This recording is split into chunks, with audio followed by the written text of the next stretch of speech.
Alors les postos, qui dit fin de saison, dit faire le bilan d'une saison assez catastrophique, je pense. Apparemment les joueurs ne sont pas d'accord du tout avec moi, ne sont pas du tout d'accord avec la presse. Beaucoup de gens et beaucoup de joueurs, voire la majorité de l'effectif du Paris Saint-Germain, se contentent seulement de ce 10e titre de champion de France. Ça prouve encore le projet peu ambitieux que portent ces faux supporters, au contraire des vrais supporters qui ont encore une fois manifesté leur mécontentement hier, et je suis de tout cœur avec eux. On a vu un Marco Verratti, un Idrissa Gueye, un Marquinhos qui se contentent réellement de ce 10e titre. Nasser s'en contente, le président du club. Leonardo s'en contente, le directeur sportif. Même Kylian Mbappé, qui est peut-être le meilleur joueur du monde à l'heure actuelle, se contente seulement de ce 10e titre. Après, je sais quand même qu'il est plus ambitieux que ça. D'ailleurs, Mbappé a sorti une bombe, encore une fois, très tard hier dans la nuit, une véritable bombe. Il a peut-être fait une gaffe en expliquant une chose très claire. En tout cas, j'ai l'impression qu'il a fait une gaffe quand je lis entre les lignes de cette interview. Ça va être très intéressant de voir ça, les postos. Mais surtout le mépris de certains joueurs qui prouvent encore une fois qu'ils n'en ont rien à foutre des supporters du Paris Saint-Germain, qu'ils n'en ont rien à foutre du club, qu'ils n'en ont rien à foutre des résultats sportifs. Tout ce qui compte pour eux, c'est leur argent, c'est leur oseille, c'est leur sponsor, c'est leur marketing, c'est leur merchandising. Le club leur laisse tout faire, donc il n'y a pas de problème. Mais on a vu hier le mépris peut-être de Mbappé, de certains joueurs, mais un qui continue dans sa ligne de conduite. Il en a toujours eu rien à faire du Paris Saint-Germain. Il n'a même pas fait semblant d'aimer le Paris Saint-Germain. C'est monsieur Neymar Junior hier, en pleine nuit, qui nous explique que c'est une honte que les supporters sifflent. Alors Neymar nous dit, les sifflets du parc, ah bah t'inquiète pas, à un moment donné, ils vont se lasser de siffler. Il me reste encore 3 ans dans mon contrat. Non mais attends, c'est quand même assez incroyable. J'ai l'impression que le mec veut la guerre. Très clairement veut la guerre. Comment tu peux dire ça? Honnêtement, comment tu peux être aussi méprisant, être aussi indigne de ta personne? C'est quand même assez incroyable. En tout cas, vraiment, moi ça ne me surprend pas. De la part de Mbappé, ça m'a réellement surpris. De la part de Neymar, ça ne me surprend pas. On sait très bien qu'il prend le Paris Saint-Germain pour des pigeons et que lui, peu importe ce qu'il fait sur le terrain, on sait très bien qu'il ne sera pas menacé, on sait très bien qu'il ne sera pas sanctionné. Voilà, les critiques de la presse plus les critiques des supporters, il n'en a que faire. Ça fait plus de 3 ans, plus de 4 ans, excusez-moi, qu'il se fait siffler. Donc pour lui, ce n'est pas grave. Alors, il y a plusieurs informations aussi en ce qui concerne Kylian Mbappé. Après, pour moi, Neymar, au Paris Saint-Germain, ça n'a jamais commencé. Voilà.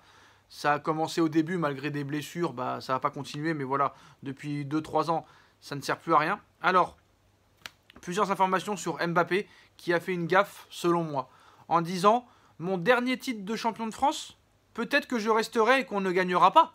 Non, mais je savoure celui-là, je savoure toujours l'instant présent, c'est mon 5e, donc je savoure et je continue à travailler. Mais la première phrase, elle est quand même assez bizarre.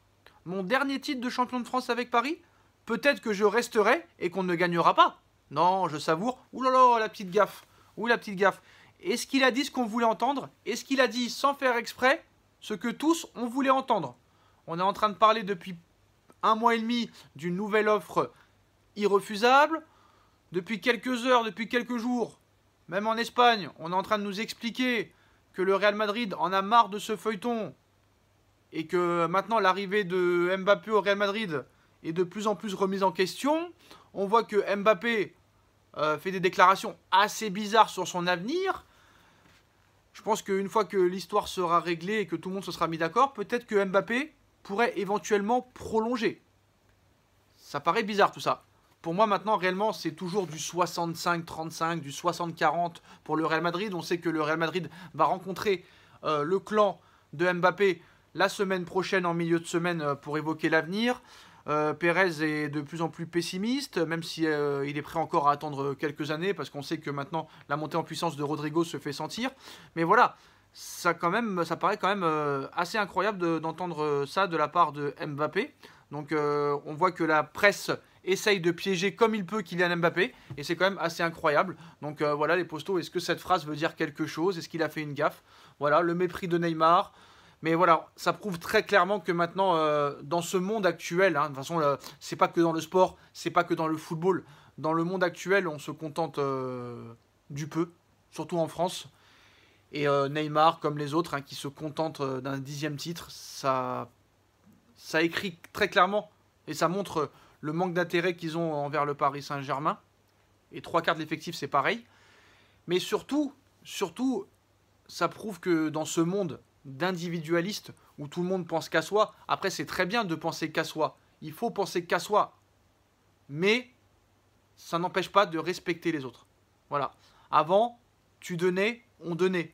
Maintenant, on est devenu dans un monde très superficiel, très égoïste, très hypocrite, très recentré sur lui-même et très individualiste. Donc maintenant, il faut penser qu'à sa gueule.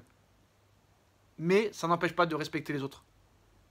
Et là, honnêtement, Neymar ne respecte personne. Non seulement il ne se respecte pas lui-même, il ne respecte pas le Paris Saint-Germain, il ne respecte pas son employeur, ses dirigeants, ses supérieurs. Et voilà, c'est un génie parce que pendant 3 ans, il va toucher 30 millions d'euros par saison et c'est lui le vrai gagnant. Et nous, on va continuer à subir tous ces problèmes extrasportifs.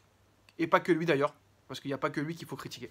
Voilà les postos, dites-moi en commentaire ce que vous en pensez, on like, on partage, on commente, on s'abonne et on se retrouve très vite pour une nouvelle vidéo. Tchuss.